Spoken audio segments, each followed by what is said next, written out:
My reading comes from the classic children's story, Charlotte's Web, by E.B. White.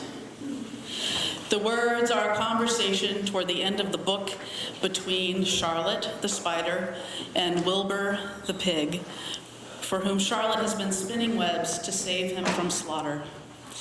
Here begins the reading. "Charlotte," said Wilbur after a while, "why are you so quiet?" "I like to sit still," she said. "I've always been rather quiet." "Yes, but you seem especially so today. Do you feel all right?" "A little tired, perhaps," said Charlotte, "but I feel peaceful. Your success in the ring this morning was, to a small degree, my success. Your future is assured. You will live secure and safe. Nothing will harm you now, Wilbur. These autumn days will shorten and grow cold. The leaves will shake loose from the trees and fall. Christmas will come and the snows of winter. You will live to enjoy the beauty of the frozen world, for you mean a great deal to Farmer Zuckerman, and he will not harm you now, ever. Winter will pass, the days will lengthen, the ice will melt in the pasture pond, the spring sparrow will return and sing, the frogs will awake, the warm wind will blow again. All these sights and sounds and smells will be yours to enjoy, Wilbur. This lovely world, these precious days." Charlotte stopped. A moment later, a tear came to Wilbur's eye. "Why did you do all this for me?" he asked. "I don't deserve it. I've never done anything for you." "You have been my friend," Charlotte said. "That in itself is a tremendous thing. I wove my webs for you because I liked you.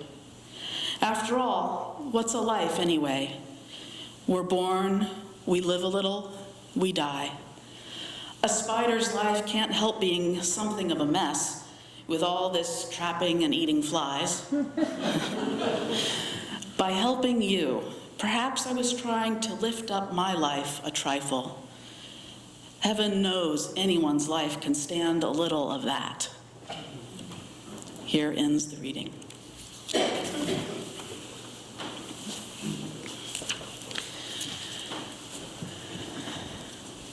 Charlotte's Web by E.B. White was the first chapter book I ever read. It was my graduation from picture books into books that were a little longer, more words, fewer pictures. Interestingly enough, I borrowed it from the lending library of the UU Church where I grew up, the Unitarian Church of Harrisburg, Pennsylvania. My father suggested that I take it out. I think he suggested it in part because when I was very young, I was afraid of spiders. I think he thought it would help me overcome my fear. And it did. Charlotte helped me to realize that spiders are just another animal, and an amazing little animal at that. What my father didn't necessarily see coming is that I really didn't want to eat pork products after I read the book. But I digress. So I feel bad in a way because this is all like a big spoiler alert for kids in the room that might not know this book, but it has a sad ending. Charlotte dies. And this was the first children's book I ever read where a beloved character dies. I was reminded of the book recently while I was in Pennsylvania after Christmas visiting my mother, and we were watching the show together, The Marvelous Mrs. Maisel. Great show. And there's a scene, a montage really, where there's a tough character named Susie, wearing her leather jacket and so on. And she's alone in the childhood home of Midge, or Mrs. Maisel. And Susie is nosing around, snooping around all sorts of things she shouldn't be in Midge's childhood home. And she picks up all sorts of personal artifacts And there's a clip where she picks up a book from Midge's childhood bedroom, and it's Charlotte's Web. And tough old Susie is reading Charlotte's Web and bawling like a little baby. And it's a great, funny image. And it reminded me of the book, which I read again while I was home. True confession, in spite of knowing exactly how it ends and what's coming, I too cried like a little baby once again at the end of the book. It's hard to think of a better book, really, to get at the circle of life that we acknowledge each year on this Remembrance Sunday service. At the end of the book, there's a good thing in addition to the sad part, and that is that Charlotte has created an egg sac, and dear Wilbur manages to save it. And he lives to see Charlotte's offspring and eventually generations of her descendants year after year. It's bittersweet. It was one of my earliest lessons, I think, in impermanence. Impermanence, which we know as adults is at the core of life on this planet, in the universe. Nothing that is material can last in its current form forever. Our lives are works of art, but they are fragile, like a gorgeous spiderweb. Part of the glorious beauty and part of the intensity of life is that we know it's time limited. Today, with our candles of love and memory, we honor those we love in the very best way, through the simple but reverent act of saying their names and beginning to tell the stories. We remember those we loved. They are with us as long as we live, and they live on in us, even as others will eventually be remembering us. Today, those losses we feel, those losses shared, are fresh, and it can be hard early in the grieving process to see the beauty of this part of the life cycle. We hold those of you experiencing a fresh loss in our prayers or in our loving thoughts with wishes for healing and comfort.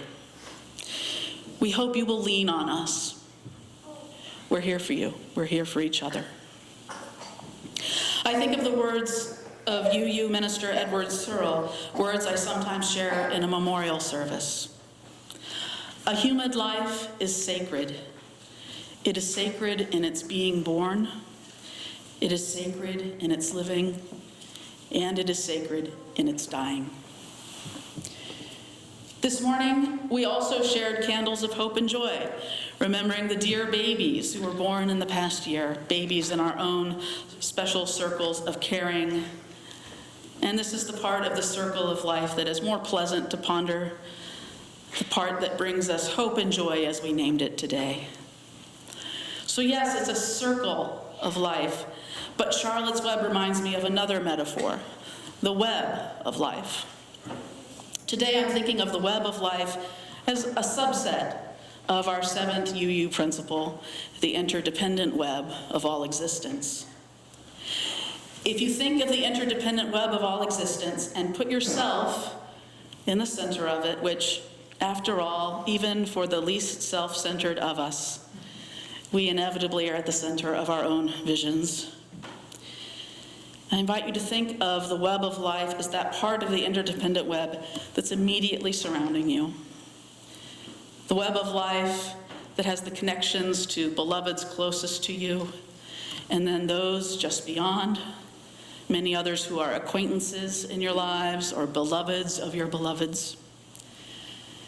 The center of an interdependent web for you that ultimately stretches out to include everyone and everything. Everything we do impacts the entire web in some way, whether we perceive it or not. I also think this morning of webs in another way, the webs each of us weave every day. In the reading I just shared, Charlotte names an important truth. We're born, we live a little, we die. But she reminds us, by helping others, you can lift up your own life too. And heaven knows anyone's life can stand a little bit of that. For his part, Wilbur reminds us that our beloveds do live on in us as long as we live. It's 2020. What kind of webs will we weave? I believe that each of you and this church community as a whole can spin life-affirming, life-altering, life-saving webs. I wish I could weave a giant web over this congregation, just as Charlotte did above Wilbur. I'd even use her words. I'd spin a web above you that said, terrific. I'd spin a web above you that said, radiant. I'd spin a web above you that said, humble. I'd spin a web above you that said, some congregation. I'm so glad we're in this together. Let's spin a beautiful web, creating a beloved community that reaches out to all. May it be so. Blessed be, and amen. Amen.